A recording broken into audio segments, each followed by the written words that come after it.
Bonjour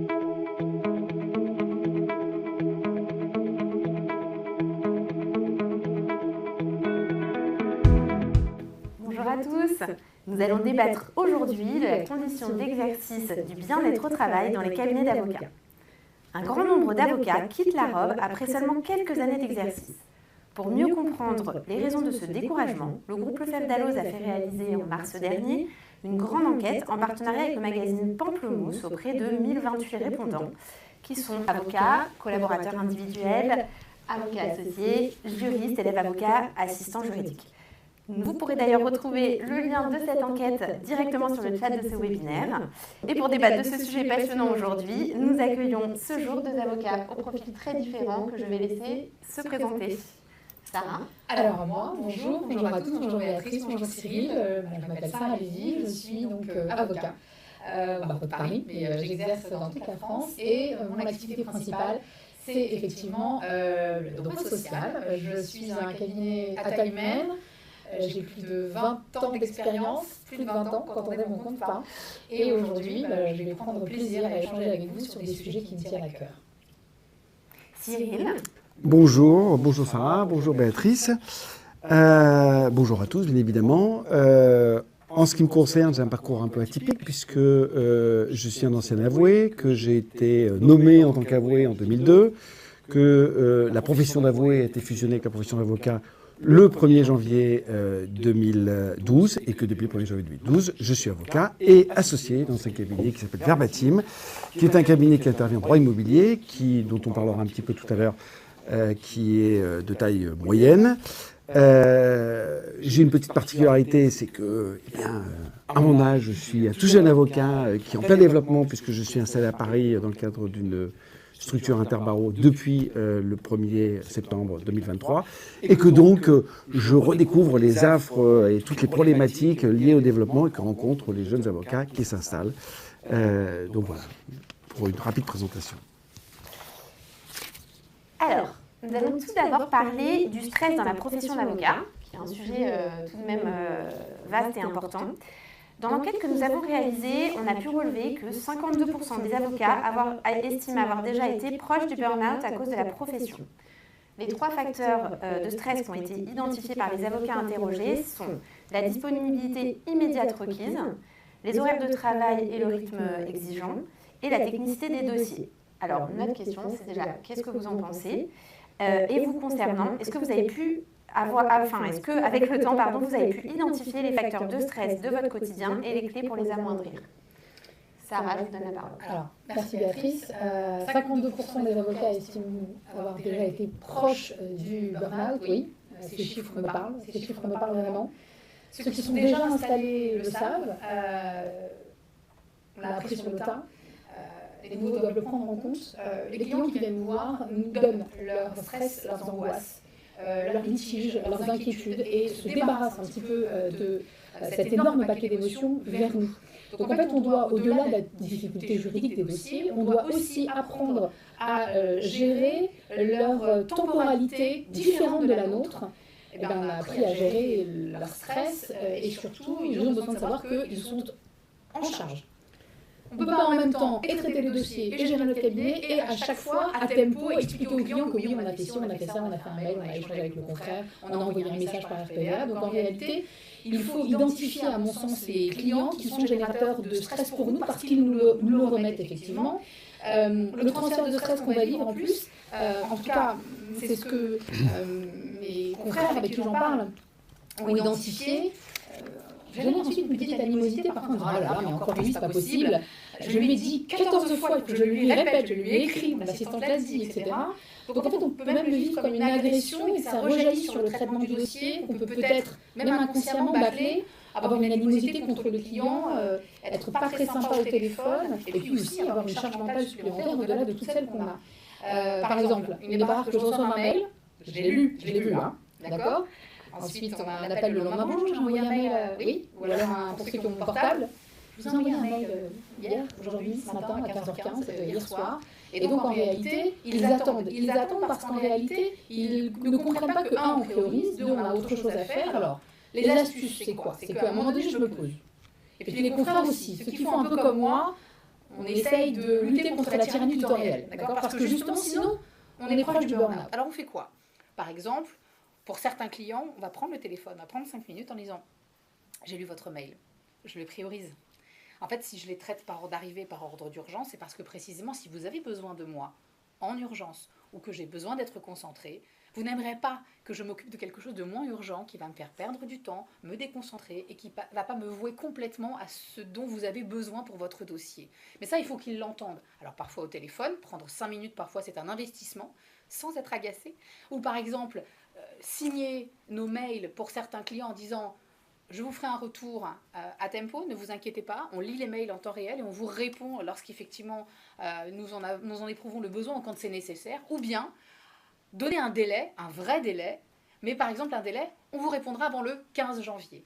Par exemple, effectivement, on vous répondra avant l'expiration d'un délai de 48 heures ouvrables. Et en réalité, ils vont être rassurés par ce délai qu'on doit tenir, danger aussi, et j'y reviendrai effectivement, et on doit les tenir parce que c'est une astuce pour ne plus ressentir le stress et le burn-out. On en a déjà avec les délais, on en a déjà avec les urgences effectivement qu'on doit traiter au fur et à mesure. Donc le flou pour les clients est stressant, le flou pour nous est stressant, et donc on va peut-être voir effectivement comment aborder le deuxième thème, c'est-à-dire les horaires de travail. Les horaires de travail aussi, c'est un rythme exigeant, vous l'avez dit Béatrice, mais l'angoisse et le stress des tâches à faire dans ces horaires, c'est pas la même chez tout le monde.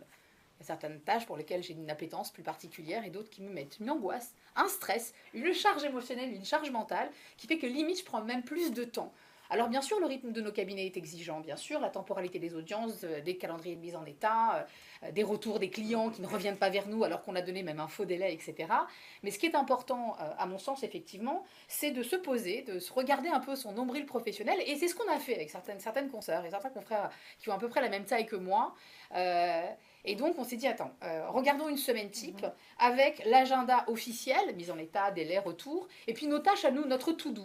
Et on essaye effectivement de les combiner et de faire par une autre couleur de notre agenda professionnel, eh bien, notre propre to-do en disant, alors, attends, j'ai une audience, ok, qu'est-ce que je peux faire dans ma to-do? Qu'est-ce que je vais rentrer effectivement sur l'heure de transport, sur l'audience, sur effectivement, je ne vais pas pouvoir être au cabinet, donc je vais avoir un temps de travail en itinérance, qu'est-ce que je peux faire et qu'est-ce qui va être fluide en itinérance? Mais alors à ce moment-là, quels sont les temps pour rédiger le protocole, l'accord collectif, le contrat, lire les conclusions adverses, ouvrir toutes les pièces, etc. Selon qu'on a besoin de les imprimer ou effectivement d'avoir un grand écran pour les lire, et donc d'identifier et de ventiler à l'intérieur de notre semaine les tâches selon l'emploi du temps qui nous est imposé. Et sur ça, on peut essayer de jouer pour lutter contre ce rythme, cette cavalcade. Ah là, il faut que je fasse ça. Non. Essayons, en tout cas, c'est les astuces qu'on a essayé de mettre en place, d'anticiper et qu'on essaye encore, je leur dis, parce que pour moi, c'est vraiment quelque chose qui m'a permis de gérer mon stress et de limiter un petit peu cette charge que je peux avoir, c'est-à-dire la lutte contre la tyrannie du temps réel. Quand j'ai prévu de faire quelque chose, je vois le mail qui arrive, j'identifie en 2 secondes si c'est urgent ou pas urgent, même si ça prend 5 minutes, je ne vais pas y répondre. Parce que je me suis dit, non, ce soir, entre 16 et 17, je traite tous les mails, effectivement, que je dois traiter, pour me laisser un petit peu de temps. Et ça, c'est important. Je dois m'écouter, je dois me respecter. En tout cas, je ne dois pas perdre le sens des priorités que je me suis fixées pour que justement je puisse traiter sereinement le travail en fait. Parce que pour moi, une bonne organisation, et je ne sais pas ce que tu en penses Cyril, c'est aussi s'adapter à sa vie perso, mais également à son calendrier pro. Et pour moi, c'est la clé pour se libérer de cet esclavage des horaires. Voilà. Merci Sarah. Justement, Cyril, vous, quelles sont vos astuces? Quel est votre mode de fonctionnement concernant le stress? J'ai à peu près les mêmes astuces que Sarah.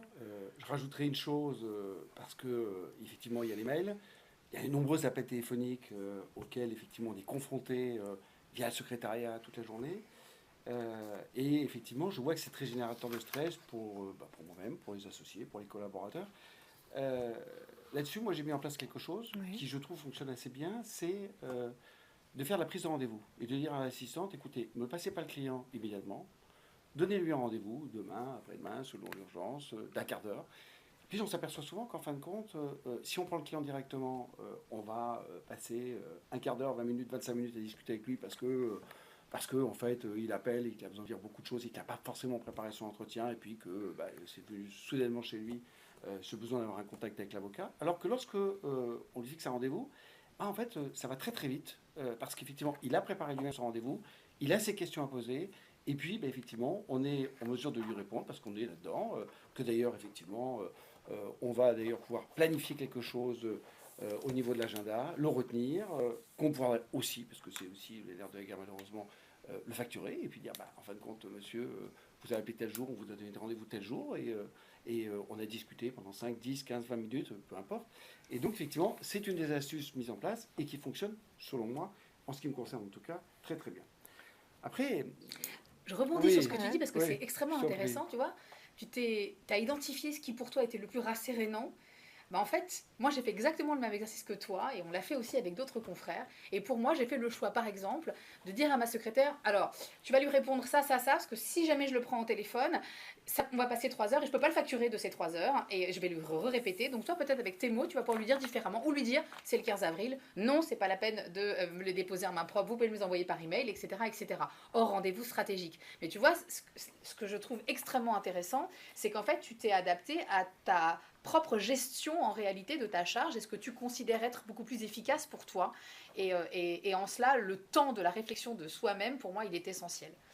Mais en fait, oui, mais c'est un constat que j'ai fait parce que, et puis je fais d'ailleurs avec certains de mes associés, en fin de compte, certains se plaignent et les clients se plaignent auprès de l'assistante en disant, mais 3 fois qu'on appelle maître machin, il ne nous répond pas, il n'y a pas de ceci, pas cela. Parce qu'il n'y avait pas de Et réponse. donc j'ai dit, en fait, plutôt que, parce que de temps en temps, effectivement, l'assistante ne peut pas répondre directement, elle répond, hein, en règle générale, quand elle peut le faire.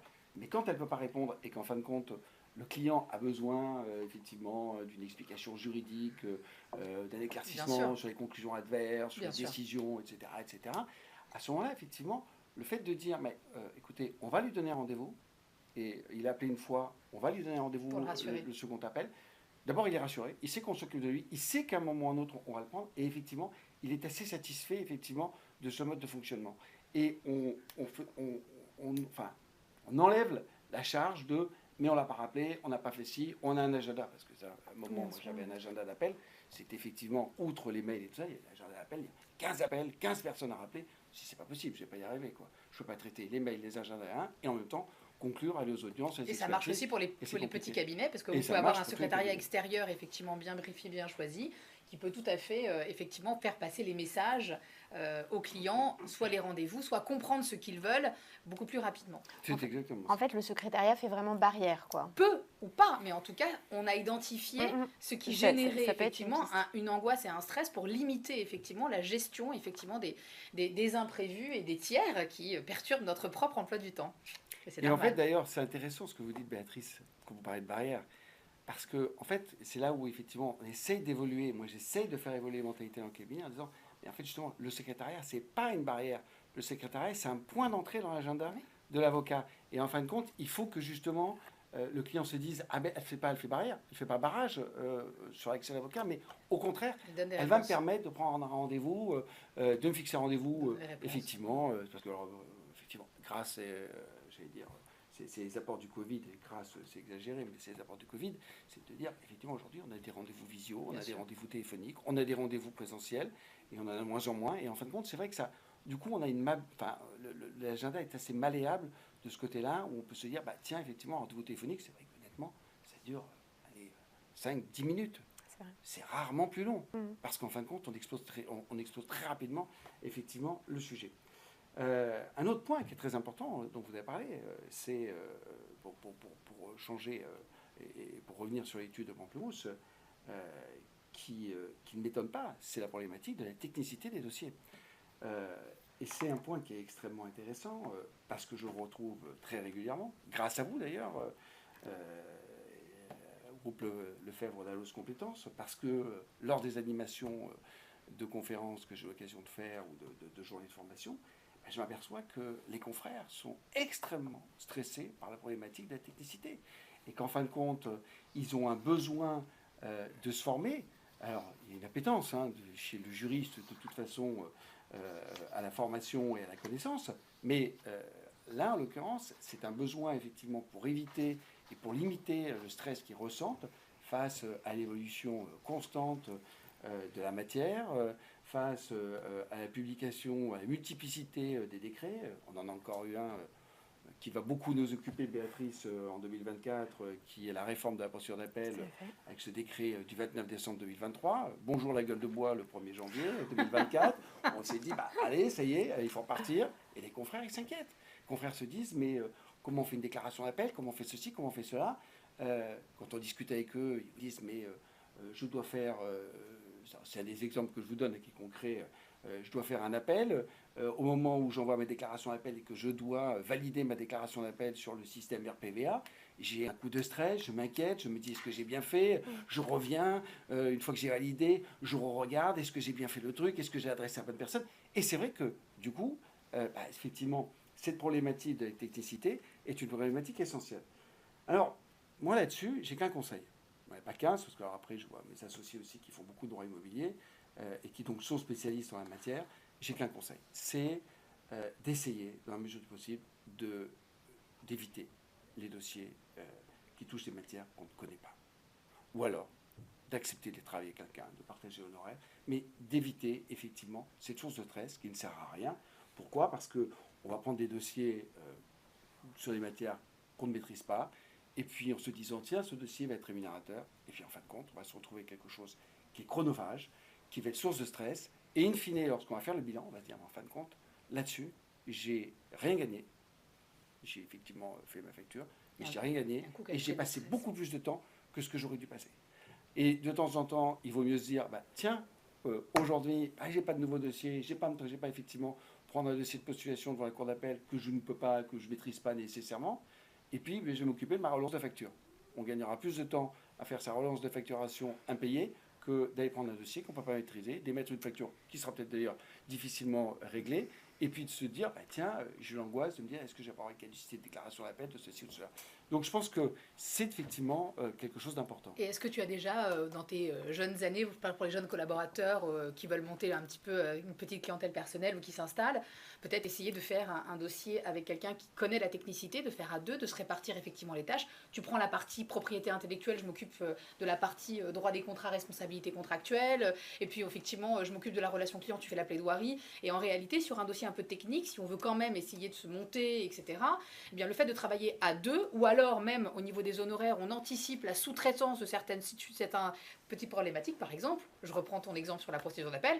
Moi, je prends un spécialiste de la procédure d'appel, je dis encore avoué, je vieille, pour effectivement dire, ok, je vais peut-être un petit peu moins gagner, mais respiration, je ne gère pas du tout cette partie appel. Ça marche pour le droit de la construction, ça marche pour plein de choses. Donc en fait, il y a plein aussi d'astuces pour enlever cette angoisse, effectivement, qu'on peut avoir sur certains dossiers, avec de se dire, mais ça fait quand même des honoraires.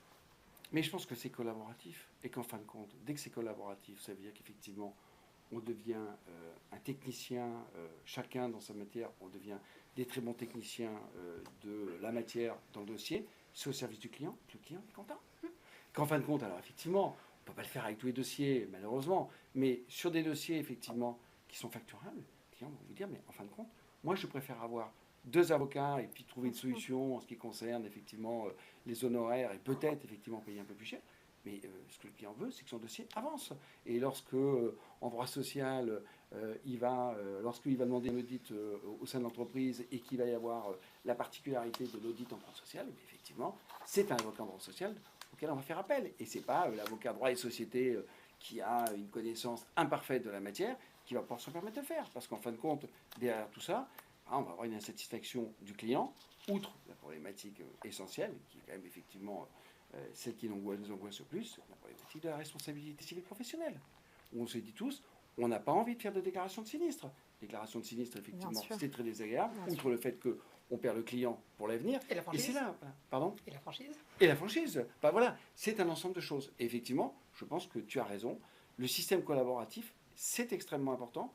C'est ce que moi je fais dans mon cabinet, parce qu'effectivement, la taille du cabinet, qui est de moyenne, j'en parlerai dans 5 minutes, nous amène effectivement à collaborer ensemble avec les associés, les collaborateurs et les assistants sur les dossiers. Et quand on ne sait pas, effectivement, on fait appel à un partenaire extérieur et on le dit au client. Un autre confrère. On ne fait pas un sous-traitant, on ne fait pas de la sous-traitance cachée avec un sous-marin, un confrère en sous-marin qui fait ça. Mais on dit, on est à deux à intervenir. Et je pense que le client est assez satisfait, effectivement, du fait qu'il y ait cette transparence dans la gestion de son dossier. Merci beaucoup pour la réponse à cette question. Je vois qu'on a des questions sur le chat. Alors, je rassure tout de suite les participants. Je vois qu'on a notamment des questions autour de la collaboration des collaborateurs qui se questionnent des relations avec les associés. On va le traiter. C'est un vrai sujet et on va le traiter tout à l'heure. Donc, on répondra à la question à ce moment-là. On va passer à la suite si vous le voulez bien. Une autre question qu'on va se poser. Justement concerne, vous en parliez Cyril, la taille de structure dans laquelle on exerce. Vous sentez-vous libre dans votre exercice professionnel et pensez-vous que le mode d'établissement influe sur cette liberté, que l'on soit à son compte dans un cabinet à taille humaine ou associé d'un cabinet de plus grosse taille? Sarah. Alors, je vais commencer. Le thème de ce petit échange aujourd'hui et ce qui entoure effectivement l'enquête Pamplemousse, c'est est-ce qu'on est heureux quand on est avocat? Donc moi, je pense que oui. Je pense effectivement que le mode d'exercice et la taille du cabinet va influer. La liberté d'exercice, la liberté, c'est aussi pour ça qu'on a choisi d'être avocat, en tout cas pour beaucoup d'entre nous. Ma liberté à moi, c'est de choisir d'exercer dans un cabinet à taille humaine. J'ai jamais vraiment voulu... exercer dans un gros cabinet, j'ai essayé, mais c'était pas vraiment mon appétence. J'ai pas non plus voulu, au bout de quelques années, réintégrer avec ma clientèle effectivement une division soumise à un apport de chiffre d'affaires que je ne maîtrisais pas. Aujourd'hui, l'apport de chiffre d'affaires et plus spécifiquement la rentabilité, parce que c'est pas pareil, va dépendre de mes propres besoins, de mes besoins de développement, des projets de vacances, des frais d'école du petit, etc. Et en tout cas, effectivement, dans le cabinet à taille humaine est un choix que j'ai fait. Et je pense que l'avocat peut s'épanouir dans différents types de structures. Et je pense, Cyril, que tu vas avoir une vision complémentaire de moi parce que tu as fait un choix dans lequel tu es heureux, jeune nouvelle installée effectivement dans la capitale, mais effectivement c'est un choix.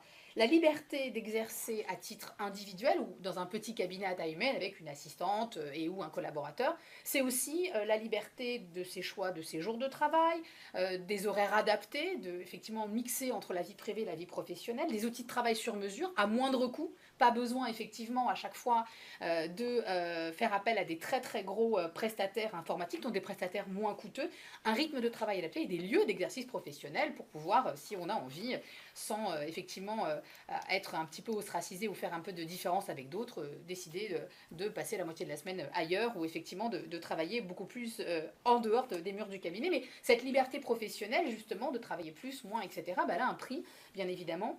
Le prix, c'est être multitask, être super méga organisé et refaire notre organisation à chaque fois, se créer un bon réseau de confrères, officiellement ou officieusement sur les dossiers, de partenaires, être autonome dans son travail, mais en même temps savoir qui appeler. Il y a aussi évidemment l'écueil de la fragilité économique, donc de se préserver toujours sur un petit livret A, au moins un mois d'avance de charge au cas où effectivement, et anticiper les vacances où on va moins facturer, en tout cas moins récupérer d'honoraires, parce que vous prenez maître, j'ai les vacances à payer bien sûr. Et puis il y a plein de solutions pour pallier à ces éléments, mais le choix de la liberté professionnelle, c'est important. Je dirais juste un mot, avant qu'on parle des collaborateurs, sur justement le choix de liberté d'exercice professionnel. J'ai accompagné beaucoup de mes collaborateurs à s'installer, parce que pour moi c'est extrêmement important, et on a échangé, et je pense que le choix de la liberté d'exercice professionnel, ça dépend aussi de l'appétence de beaucoup, et du caractère et de la manière dont ils vont travailler.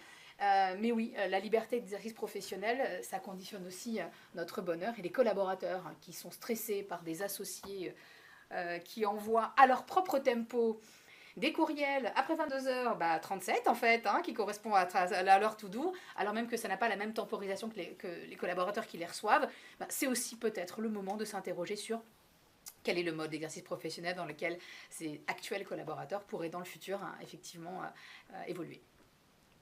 Merci Sarah. Cyril, vous avez une structure différente, en tout cas plus grosse, vous n'êtes pas seul à exercer. Alors oui, effectivement, je ne suis pas seul.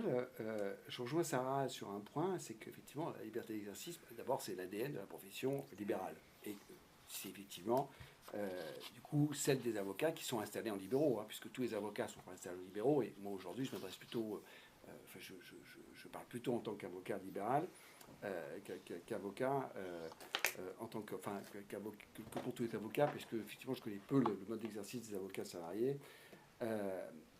La question qui se pose effectivement, c'est dans quel mode de structure on veut exercer. Moi, je ne conçois la liberté d'exercice que dans une structure de taille moyenne. Pourquoi? Non pas parce que je pense que c'est représentatif de quoi que ce soit, parce que je pense qu'effectivement, qu'on soit dans une structure de taille moyenne ou dans une petite structure ou dans une méga structure, on reste avocat, on reste compétent en fonction des formations, de ce qu'on peut faire, etc., etc. Mais ce qui, moi, me plaît effectivement dans cette structure de taille moyenne, c'est là où je m'épanouis dans ma liberté d'exercice, c'est d'avoir une relation permanente avec mes associés, d'avoir un véritable partenariat sur les dossiers.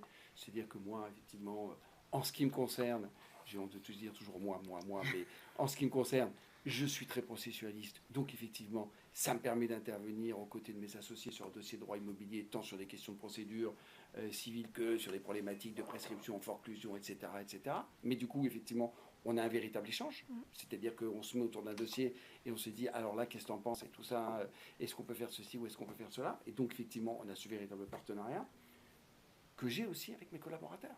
Parce qu'effectivement, on a la même démarche et on demande aux collaborateurs, tu as un problème, effectivement, tu viens voir ou tu vas voir un tel ou un tel, mais effectivement, on doit pouvoir effectivement discuter entre nous. Alors, on reviendra sur la problématique des collaborateurs tout à l'heure, mais effectivement, on doit pouvoir discuter ensemble. Et puis, enfin, les assistantes, sur lesquelles, effectivement, on s'appuie en permanence, qui sont les ressources clés aussi du cabinet, qui sont de temps en temps l'historique et l'ADN du cabinet, parce qu'elles sont là depuis des années, qu'elles savent comment fonctionne le cabinet, qu'elles savent nous aider, nous assister dans la gestion du client. Et en fin de compte, on va se reposer là-dessus. Et puis à côté des assistantes, on va avoir, dans une structure de taille moyenne, un clerc qui va gérer toutes les procédures d'exécution. Donc là aussi, on collabore. Donc on va travailler ensemble, mais du coup, on va pouvoir développer de la saisie immobilière ou autre, sans s'inquiéter, sans se dire, mais je suis tout seul, et que demain matin, je suis malade, et que j'ai lancé le procédure de saisie immobilière, qu'est-ce qui va se passer, qui prendra la suite ou pas? Mais là, effectivement, on n'a pas cette problématique. Et puis enfin, le rôle clé de la comptable du cabinet, qui gère la facturation, et surtout la relance de la facturation. Alors effectivement, l'avantage, c'est qu'en termes de gestion, à mon sens, on a une gestion qui est complète au sein du cabinet. L'inconvénient, c'est qu'effectivement, on a des charges plus importantes. On est un peu plus esclave, effectivement, de ce cabinet parce qu'on est sans arrêt inquiet, effectivement, sur le paiement de ses charges, etc., etc., et que peut-être que les revenus ne sont pas à la hauteur. Mais la liberté d'exercice, elle est énorme, parce qu'en fin de compte, on est consacré à 95% à ces dossiers, sans se faire polluer par le reste. Et ça me semble, à moi, extrêmement important. Et c'est là où je me dis, effectivement, on peut réellement être accompli en tant qu'avocat. Oui. Oh, il y a aussi un juste milieu. C'est très intéressant ce que tu dis parce qu'on a des visions vraiment complémentaires. Complémentaires. Et le juste milieu, ce serait peut-être aussi entre la structure que tu as développée avec brio d'ailleurs et qui t'a permis d'identifier effectivement, de mettre les moyens de pouvoir librement exercer les tâches que tu aimes, effectivement, et non pas te consacrer à la relance client. J'ai compris qu'effectivement, que ce n'était pas vraiment la tâche dans laquelle tu avais une très belle appétence, mais on peut aussi suggérer aux jeunes confrères qui s'installent eh bien, de travailler dans des locaux avec d'autres confrères, effectivement, qui sont seuls, quelle que soit leur ancienneté d'ailleurs, et qui vont permettre, effectivement, d'avoir aussi cette aide, ce soutien et une petite mutualisation, effectivement, des frais et avoir une aide et avoir un échange et avoir effectivement, sans forcément avoir cette volonté effectivement d'intégrer une structure de taille moyenne ou une plus grande structure. On peut aussi avoir un juste milieu et encore une fois, je trouve que c'est assez complémentaire. Et alors, je pense que tu as raison, on peut l'avoir. Après, l'avantage l'attrait pour certains de la structure moyenne, notamment chez des collaborateurs qui deviennent associés, je pense aussi que c'est de pouvoir effectivement accéder très rapidement, tu vois, on parlait des dossiers techniques, à des dossiers qui sont techniques, à des dossiers qui sont un peu plus importants en termes de volume parce que la clientèle de ce cabinet est là depuis plus longtemps, elle est assez pérenne, et qu'effectivement, le jeune collaborateur qui devient associé va avoir accès directement à ce dossier technique. Alors, il ne faut pas trop non plus, puisqu'on a vu tout à l'heure, c'est source de stress aussi. Parce qu'effectivement, ça veut dire qu'il faut être systématiquement au point en termes de compétences, et donc on ne peut pas avoir que des dossiers totalement techniques. En fait, on s'aperçoit qu'on en a quand même beaucoup. Mais donc, c'est cet avantage. Après, il y a un autre point qui, à mon avis, est un frein essentiel à la liberté d'exercice, et ça, que ce soit une petite taille de cabinet ou une grosse taille de cabinet ou une taille moyenne, c'est la problématique de la clientèle. Alors pas tant la relation du client, parce qu'en fin de compte, chacun s'y retrouve dans la relation du client. On fait ce métier parce qu'effectivement, moi je fais ce métier parce que j'aime la relation avec le client, j'aime discuter avec lui, j'aime effectivement l'accompagner dans ses projets, dans effectivement les conflits qu'il peut subir et tout ça. Et puis effectivement, on est tour à tour le confesseur et défenseur. On fait beaucoup de choses avec le client. Mais c'est pas ça qui me gêne le plus dans la liberté d'exercice. Et enfin, d'ailleurs, ça ne me dérange pas du tout. Ce qui me dérange, c'est surtout effectivement la problématique de la recherche constante de nouveaux clients, de nouveaux dossiers. Moi, je fais beaucoup de liquidation de régimes matrimoniaux ou de succession. Un type, il divorce. Personne divorce. Divorce une fois. Oui. Bon, Deux maximum. J'en ai eu deux max. Deux max. Mais trois, il n'y en a pas. Donc, on sait qu'une fois qu'il vous a confié le dossier, on sait qu'en fin de compte, il ne va pas revenir 2 jours après avec un nouveau divorce. Il va avoir des copains qui divorcent aussi. Voilà, alors on compte là-dessus. Ouais. Mais effectivement, là, ça c'est la relation client qui fait que... Mais c'est effectivement, et ça pour les jeunes, c'est très compliqué, c'est comment on fait pour aller chercher de la clientèle, quels sont les réseaux, quels sont les codes, et ça c'est compliqué, et ça effectivement, je trouve qu'on a un véritable asservissement à cette prospection de clientèle. Effectivement, c'est l'angoisse. 1er janvier, chaque année, on commence l'année en se disant j'ai fait tant de chiffres d'affaires l'année dernière, combien je vais faire cette année, est-ce que j'ai avoir les dossiers pour. On ne fait pas une profession comme d'autres professions libérales, comme par exemple les experts comptables qui ont des dossiers récurrents et qui se disent s'ils se débrouillent bien. Peu de confrères ont des abonnements. Il y a quelques confrères qui ont des abonnements. Mais quand on n'a pas d'abonnement, effectivement, la difficulté, c'est le nouveau dossier. Et ça, je trouve que c'est effectivement le frein à la liberté d'exercice, parce que c'est une source de stress. Enfin, moi, je sais, pour moi, chez moi, c'est une source de stress permanente. C'est de se dire, effectivement, surtout quand la structure est aussi importante, en se disant, il faut payer les charges, il faut qu'on puisse assumer effectivement le quotidien de nos salariés, de nos collaborateurs, de nos partenaires, et qu'on puisse en vivre en même temps. Donc voilà une des petites réflexions rapides sur cette problématique de clientèle. On pourra en parler pendant des heures, et d'ailleurs il y a même un atelier effectivement aux incontournables de La Rochelle sur précisément comment faire en sorte de trouver un moyen pour être rentable, peut-être avec les réseaux sociaux, avec d'autres astuces, pour être rentable dans le temps consacré aux tâches que doit faire dans un cabinet, et puis le temps de la prospection, de la visibilité, comment articuler les deux. C'est vraiment extrêmement pérenne, et ça concerne tous les types de structures. Je suis d'accord avec toi. Et c'est mi-juin, et c'est animé par Sarah Lévy. Par moi. Et donc, je vous conseille d'y aller parce qu'effectivement, c'est exceptionnel. Merci beaucoup à tous les deux pour cette question. On va traiter un sujet de taille, un sujet qui questionne beaucoup en ce moment, qui est la condition du collaborateur. On ne peut nier qu'il existe une culture toxique dans certains cabinets, laquelle se manifeste par des comportements nuisibles tels que l'intimidation, le harcèlement, le sexisme, la compétition excessive, la discrimination, la pression constante pour obtenir des résultats à tout prix. On constate un mal-être important chez les collaborateurs et quelques chiffres ont attiré notre attention dans l'enquête justement Pamplemousse qu'on a faite. Quelques chiffres qu'on a relevés. 64% des collaborateurs pleurent au moins une fois par an. 69% des collaborateurs estiment que leur cabinet ne met pas suffisamment d'actions en place pour améliorer le bien-être au travail. 32% des collaborateurs ressentent un manque de sens dans leur activité. Alors, que pensez-vous de ces chiffres? Et de votre côté, quelles sont les actions que vous mettez en œuvre pour garantir le bien-être de vos collaborateurs? Cyril? Moi, j'ai été Béatrice, Sarah. Bien que Sarah ne soit strictement pour rien, mais je vous retourne effectivement le ressenti que j'ai eu à la lecture de cette très bonne étude Pamplemousse. J'ai été extrêmement choqué. Et quand je dis choqué, je pèse mes mots. J'ai été très surpris de ce que j'ai pu y lire. La sincérité des propos qui sont tenus, qui sont rapportés dans l'étude Pamplemousse, à mon avis, est incontestable. Et je ne comprends pas que ces comportements toxiques puissent exister dans des cabinets d'avocats. C'est quelque chose qui me dépasse totalement.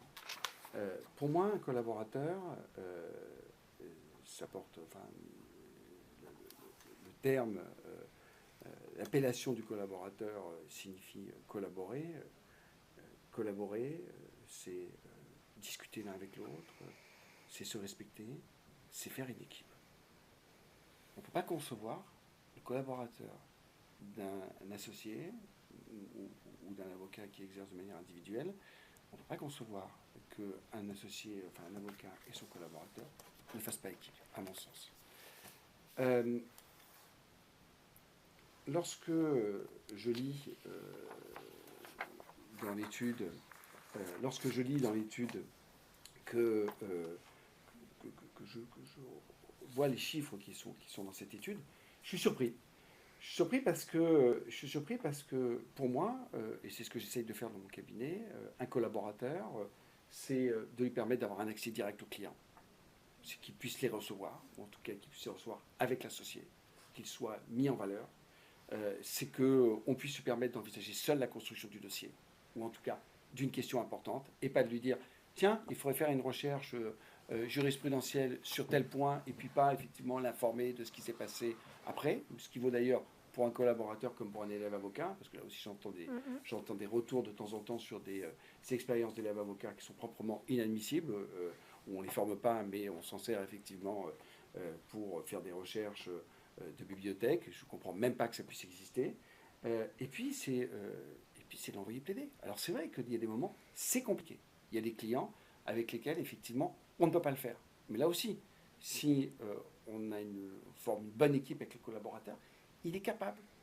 Et on est capable de pouvoir lui expliquer, de lui dire, là, ça va être compliqué, monsieur machin, je ne comprendrai pas que ça ne soit pas moi qui plaide. Donc, je connais ce dossier depuis des années, je vais y aller. Mais viens avec moi, si tu as envie. Comme ça, tu verras un peu comment je plaide le dossier, comment je le prépare. Et en fin de compte, le but d'un collaborateur, c'est effectivement de faire en sorte que sa présence, elle soit pérenne dans le cabinet. C'est un véritable partenaire dans le dossier. Ce qui m'a encore plus choqué dans cette étude, c'est ce que j'ai pu lire sur la grossesse des avocates et de leur maternité. Et là aussi, je ne comprends même pas que ça puisse exister. C'est-à-dire que lorsque je lis qu'une femme enceinte est mise au placard sous prétexte qu'elle est enceinte et que l'associé ou l'avocat qui l'emploie, entre guillemets, puisse et n'est qu'un objectif, c'est de s'en débarrasser, sincèrement, je ne comprends pas. Moi, on ne peut jamais se dire qu'on est totalement vertueux à la place de ses collaborateurs, mais j'ai l'impression d'accompagner mes collaboratrices et leur dire mais c'est super, vous êtes enceinte, mais c'est un très très beau moment, profitez-en, vous fatiguez pas, essayez de vous préserver. D'ailleurs, en règle générale, si on fait en sorte qu'elles essayent de se préserver, le départ en congé de maternité, il est le plus lointain possible, et en fin de compte, on a le bénéfice des ressources que cette femme apporte, parce qu'il n'y a pas de diminution, contrairement à ce que certains puissent penser, il n'y a pas de perte de neurones chez la femme enceinte, et donc elles sont parfaitement aptes à continuer à gérer des dossiers. C'est vrai qu'on fait en sorte de ne pas les envoyer à 500 km pour faire une expertise qui va durer 1 heure, qui est une expertise technique, et qui n'a qu'un objectif, c'est effectivement de faire la facturation. On va trouver une autre solution. Puis on va les accompagner aussi dans la maternité. Et là aussi, c'est important. Il y a des outils exceptionnels comme le télétravail. Mais effectivement, c'est d'accepter que sa collaboratrice, un matin, elle arrive, elle vous dit le petit est malade, est-ce que je peux rester à la maison, je suis en télétravail, et je vais conclure le dossier. Effectivement, le dossier sera conclu. Moi, j'ai aucun doute là-dessus. On est dans une relation de confiance avec le collaborateur. Si on est dans une relation de confiance, en règle générale, il vous rend cette confiance et il n'y a pas de difficulté. Et qu'est-ce qu'on constate, en fin de compte, avec ce type d'accompagnement et ce type de comportement? On s'aperçoit qu'en fin de compte, on a des collaborateurs qui restent, ça fait 3 fois ou 4 fois que j'emploie ce terme, qui restent de manière pérenne dans le cabinet. Et donc, en fin de compte, on fidélise le collaborateur. En fidélisant le collaborateur, on fidélise le client aussi. Parce que le client, quand vous discutez avec des clients qui viennent vous voir et qui quittent un cabinet, très souvent, un des discours qu'ils ont, parce que vous leur dites, mais vous quittez un très bon cabinet, oui, mais il y a un changement systématique de collaborateur. J'ai eu maître machin, puis maître machin. Ils en ont ras-le-bol. Eux, ce qu'ils veulent, c'est pouvoir se dire, en fin de compte, dans ce cabinet, le dossier est suivi par maître Rocher et par son collaborateur, le collaborateur ou la collaboratrice Intel, et 10 ans après, eh bien, le dossier est toujours suivi par maître Rocher et le collaborateur ou la collaboratrice Intel. Ça le rassure. Et ça le rassure parce qu'effectivement, Sarah en a parlé tout à l'heure, effectivement, il est anxieux, et le changement d'interlocuteur le rend encore plus anxieux parce qu'il se dit à chaque fois, je réexplique mon histoire à quelqu'un. Donc, en fin de compte, le but, c'est de fidéliser les collaborateurs et les collaboratrices, pour revenir aux collaboratrices, et de les fidéliser, c'est de les accompagner et d'être humain. Et je trouve que ce que j'ai pu lire dans cette étude est totalement inadmissible sur le caractère inhumain. C'était mon petit coup de gueule de la matinée. Merci Cyril. Sarah, je vais vous donner la parole juste avant. Je vais en profiter pour lire justement un petit commentaire qu'on a reçu et qui est finalement un commentaire de plus dans toute cette condition du collaborateur. Un participant qui nous écrit « Bonjour, pour un collaborateur, le client principal, c'est l'associé pour qui on travaille. Comment réagir face à un associé stressé qui est parfois à la limite du harcèlement et envoie des dizaines d'emails après 20 heures ?» Alors, je vais en parler. Évidemment que je vais en parler. Mais déjà, je vais rebondir sur ce que tu as dit, Cyril. Tu es surpris? Moi, pas. J'ai été collaboratrice. Je ne vais pas parler de mes faits de guerre, mais effectivement, j'ai été collaboratrice il y a quasiment 20 ans, un peu moins de 20 ans. Donc, moins que ça. Non, non. J'ai connu des situations extrêmement compliquées. J'ai pleuré, j'ai été pas bien, j'ai quitté des collaborations parce que j'ai réussi à les quitter parce qu'effectivement j'étais entourée de personnes qui disaient mais pars, mais enfin voyons, pars, non mais c'est ma passion, mais pars, etc. Donc les chiffres de cette enquête ne m'étonnent pas. En revanche, ce qui est intéressant, c'est que je serais intéressée précisément par l'âge des répondants. Pourquoi ? Parce qu'effectivement, les confrères qui ont de l'expérience, comme moi aujourd'hui, ont eu une formation et ont connu un monde de warriors. Un monde, effectivement, où l'apprentissage du métier passait vraiment au-dessus des conditions de travail, alors autant que faire se peut dans la légalité, mais effectivement des conditions de travail assez strictes. Et aujourd'hui, en fait, ce sont ces mêmes confrères, moi, qui embauchent des jeunes collaborateurs de la Gen Z et qui, effectivement, n'ont pas du tout la même conception du travail aujourd'hui. C'est-à-dire que leur qualité de vie va aussi primer. Et les questions que ces jeunes collaborateurs nous posent en entretien peuvent paraître déroutantes sur des accessoires à ce qu'on considère, nous, comme essentiels à l'apprentissage, auxquels on tenait tant. La variété des dossiers, effectivement, est-ce que je vais plaider, est-ce que je vais en province, est-ce qu'effectivement j'assiste au premier rendez-vous client, etc. Mais en revanche, les questions qu'on a de ces jeunes collaborateurs ne sont pas du tout celles qu'on aurait posées à l'époque. Aujourd'hui, on doit prendre en compte la personnalité de la génération actuelle, dont on fait presque partie, mais on doit aussi prendre en compte la personnalité des collaborateurs, effectivement, parce que sinon, on fait passer l'efficacité des collaborateurs au mépris de leur bien-être, et donc, effectivement, c'est un cercle vicieux. Pourquoi ? Parce que oui, le droit, c'est passionnant. Oui, effectivement, on doit avoir des collaborateurs efficaces. C'est aussi pour ça qu'on les embauche, parce qu'on a besoin d'aide et on a besoin d'avoir un retour, terme affreux, sur investissement. Mais la gestion des collaborateurs doit s'accompagner, à mon sens, d'une prise de conscience, justement des avocats, pour protéger ces jeunes avocats des affres que nous, on a subies, que moi, j'ai subies, et que mes confrères de mon âge, femmes ou hommes, effectivement, ont subi. Alors, il y a les méthodes de collaboration, je ne vais pas dire management, c'est un gros mot chez nous. Il y a les méthodes de collaboration, effectivement, qui doivent être adaptées à la personnalité des collaborateurs, au-delà de l'efficacité. Parce que si jamais on a un collaborateur qui est entendu, où on a une manière de parler qui correspond à sa personnalité, eh bien, on va avoir un collaborateur serein pour venir travailler. Je dis toujours, quand on met la clé dans le cabinet, il faut qu'on soit content de mettre la clé dans le cabinet, sinon il y a un sujet, il y a un problème, on ne peut pas bien travailler, on n'est pas à l'aise, on n'est pas à fond, effectivement, dans sa passion du droit qui préexiste, je suis d'accord avec toi. On n'est pas avocat parce que bon, j'ai suivi, je suis là, c'était soit ça, soit expert comptable. Non, très très concrètement, on a une passion pour ce métier, alors selon effectivement les tâches, mais pour moi, effectivement, un collaborateur et des conditions d'exercice heureuses, c'est effectivement un associé qui comprend le collaborateur. Alors je rebondis sur la question de Myriam, et tu as bien fait effectivement de la citer. On a un associé qui a son propre tempo de fonctionnement et qui se dit, une fois que j'ai géré les clients, les audiences, je me pose, je regarde la to-do de mon collaborateur et effectivement, je réponds à tous ces points. Mais une temporisation qui n'est pas celle du collaborateur. Que l'associé décide de travailler après 20 heures, c'est son choix. Mais que le collaborateur, effectivement, doit identifier que je le traiterai demain et doit expliquer à l'associé que, en fait, j'arrive plus à gérer effectivement votre tempo de retour. Et donc, est-ce que ça vous embête que je traite ça à partir de demain matin? Si vous ne pouvez pas me faire de retour avant mon départ, il n'y a pas de problème. Mais moi, effectivement, le soir, j'ai besoin de couper, sauf s'il y a urgence. Attendez, mon frère, vous êtes bien gentil avec vos conseils. Je ne peux pas aller voir l'associé pour lui dire ça. Ok, c'est le moment de partir. C'est le moment de partir. On embauche partout. On recrute partout. Mais effectivement, à partir du moment où on n'est pas heureux en tant que collaborateur parce qu'on a un associé qui juste n'a pas compris ce que le collaborateur voulait lui dire, et il faut avoir le courage de lui parler. Ça aussi, c'est compliqué. C'est pas évident. On peut être aidé par les assistants, les autres avocats qui font partie du cabinet ou en tout cas qui sont dans l'espace commun, mais de dire effectivement, je pourrais faire un point. En fait, il faut que je vous dise, ça me génère trop de perturbations dans mon organisation, de récupérer effectivement et de traiter vos retours qui sont après 20h par exemple, ou qui sont le week-end, ou qui sont pendant les vacances. Un associé qui transfère un courriel pendant les vacances du collaborateur en disant « Alors là, faut faire un retour, il va falloir étudier les pièces », c'est super, hein. La petite phrase « Quand tu reviendras ». Parce que sinon, le collaborateur va dire « Je ne peux même pas couper en fait ». Donc, c'est le moment de partir. Vous pouvez partir. C'est le moment d'avoir une autre structure. On peut avoir une autre structure. C'est le moment effectivement de développer une petite clientèle personnelle si on peut. Et en tout cas, c'est le moment de se dire « Stop ». Là, ça va être au détriment de ma propre condition de vie, ça va rejaillir sur ma vie personnelle et sur mon efficacité. Ça, c'est quand on est collaborateur et c'est pour répondre effectivement à la question de Myriam. Mais sinon, très concrètement, il faut pouvoir interagir différemment avec les collaborateurs selon leur personnalité. Alors, femmes-hommes, on va être un petit peu plus, peut-être, avoir un rapport différent avec les hommes qu'avec les femmes, que je sois associé femme ou associé homme.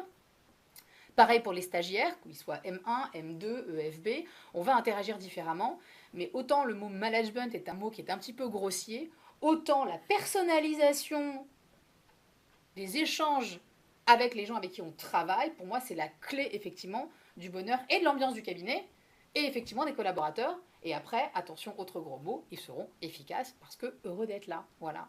Et si je vous dis ça, c'est parce que j'ai suggéré à beaucoup de collaborateurs de changer de structure, de s'installer, de passer à un temps partiel pour effectivement essayer de trouver un rythme qui leur convenait pour justement, précisément, avoir une situation de collaborateur qui n'est pas un sous-avocat, mais un mode d'exercice professionnel. Voilà ce que ces chiffres m'évoquent. Merci Sarah. Juste un point, parce que je suis d'accord avec toi. Moi, je suis quand même, quand je lis le commentaire de Myriam, là encore, je suis quand même très surpris de voir qu'elle indique qu'effectivement, l'associé est le client principal. Là aussi, dans un cabinet qui fonctionne normalement, et quel souci de son client, le client, c'est le client. L'associé, c'est effectivement celui qui va amener un dossier, ça doit pas être le client principal. Et là, à un moment, je pense qu'effectivement, Myriam doit avoir des difficultés de communication, mais là où je te rejoins effectivement, c'est qu'à un moment ou un autre, il faut pouvoir communiquer et il ne faut pas hésiter à avoir associé en disant... C'est pas facile, hein. Il faut du courage pour y aller. Moi, quand j'étais jeune collaboratrice, j'avais une angoisse à l'idée de parler aux associés, c'était très difficile. Oui, mais c'est un peu changé, c'est-à-dire que moi, je vois la jeune génération qui arrive et qui communique et qui a raison de communiquer et qui dit, bah voilà... On a besoin de vous parler, de vous réunir, de discuter tel point et tel point. Et je pense que c'est important, effectivement. De toute façon, la communication, c'est ce qui sert. Et c'est là où tu as raison, c'est un mot grossier, mais c'est un mot nécessaire. C'est du management qu'on fait. Il ne faut pas autre chose. Et d'ailleurs, on peut le faire inverser. Je rebondis sur ce que tu dis. Et Augustin, à juste titre, nous disait, petite astuce, demander le collaborateur peut, à l'occasion d'un pot du cabinet, d'une galette des rois, d'un déjeuner ou d'un point rémunération, dire j'aimerais bien qu'on fasse un petit point 20 minutes par semaine, un petit point météo ou un petit checklist. Au-delà de la réunion cabinet qui peut exister, effectivement, 20 minutes par semaine, tous les 15 jours. Alors, c'est une bonne idée, effectivement. Le côté temps nuageux, soleil, cœur ou smiley qui pleure, peu importe comment on le fait effectivement, mais désamorcer les problèmes ou peut-être faire un petit point sur gestion des clients ou gestion du cabinet. Qu'est-ce que cette semaine m'a donné le plus de difficultés? Qu'est-ce que j'ai mis le plus de temps à faire? Et effectivement, d'en profiter pour parler de la manière dont le retour est fait par les associés et de prendre peut-être le prétexte sur un point sur la gestion client, la gestion dossier, qu'est-ce qui m'a mis le plus de temps à facturer, et quand on a des collaborateurs qui ne facturent pas mais qui travaillent, tout simplement, et bien effectivement en l'utiliser comme prétexte. Et effectivement c'est assez pertinent. Brigitte qui nous dit, mais alors est-ce que c'est l'âge qui rend les associés odieux? Non. C'est une génération, c'est une question. La preuve que non. Moi personnellement, je ne suis pas encore âgée, mais je pense effectivement que oui, c'est aussi une question de génération où on ne prenait pas en compte les états d'âme, mais plutôt les états de service de ses collaborateurs. Je vous remercie à tous les deux. Alors je suis désolée, cette question est passionnante et on pourrait en parler des heures. L'heure tourne et on a un dernier point à traiter aujourd'hui. Aujourd'hui, on est le 24 janvier. Depuis 2009, le 24 janvier, c'est la journée de l'avocat en danger. Dans plusieurs villes, pays et continents à travers le monde, cette journée internationale a pour vocation d'attirer l'attention de la société civile et des pouvoirs publics sur la situation des avocats dans un pays en particulier. Chaque année différent. Sarah, déjà parlons de la France. Qu'en est-il, à votre avis, de la liberté d'expression des avocats en France? Et vous, personnellement, vous sentez-vous en danger? Alors, s'exprimer librement, s'exprimer tout court d'ailleurs, c'est vraiment l'outil privilégié pour un avocat dont le rôle est de convaincre le juge, l'adversaire, de se rallier à sa solution ou à sa cause. Et effectivement, en France, on est, à mon sens, super protégé. Pourquoi ? Parce que l'avocat qui fait usage trop de sa liberté d'expression dans les prétoires bénéficie d'une immunité pénale. Au-delà des prétoires, effectivement, la liberté d'expression des avocats est garantie par la Cour européenne des droits de l'homme, qui rappelle effectivement dans une jurisprudence tout à fait installée que la liberté d'expression des avocats, dans une société démocratique, c'est vraiment la contribution des propos d'un avocat, des citoyens au débat d'intérêt général. Ça veut dire quoi ? Ça veut dire que protéger la liberté d'expression des avocats, pour moi, c'est un gage d'une société démocratique, mais surtout, c'est donner les moyens d'exercer son métier en toute indépendance. Parce que c'est ça, parler, c'est être libre, et c'est aussi pour ça qu'on a choisi la profession d'avocat. C'est un indicateur extrêmement important. Oui, pour répondre à ta question, moi je me sens libre de m'exprimer ou pas, effectivement, envers mes clients dans le prétoire, et c'est une chance extraordinaire. C'est un indicateur du respect des droits de l'homme aux portes de l'Europe. Dans des pays qui sont dans le Conseil de l'Europe. C'est pas le cas. Turquie, par exemple. En Turquie, effectivement, en janvier 2018, je dis les chiffres parce qu'ils sont assez effrayants, on est vraiment aux portes de l'Europe, 71 avocats étaient condamnés à de très longues peines d'emprisonnement, 1486 avocats poursuivis pour avoir assisté des membres du PKK, dénigré effectivement l'État turc en introduisant des recours contre la Turquie devant la Cour européenne. Et là, effectivement, on est dans une situation qui doit nécessairement nous rendre compte de notre chance réellement, effectivement, d'être dans un pays qui nous permet de défendre qui on veut sans, enfin on essaye, être associé aussi à nos clients et à ce que l'on défend. Si on a le temps, je pourrais aussi vous raconter la manière dont certains dossiers que j'ai défendus ont eu comme répercussion que j'étais assimilée, moi, à mon client, à ce qu'il avait fait, alors même que la distance aujourd'hui est évidente. Et je pense que sur ça, Cyril, effectivement, on en avait déjà échangé sur ce point-là.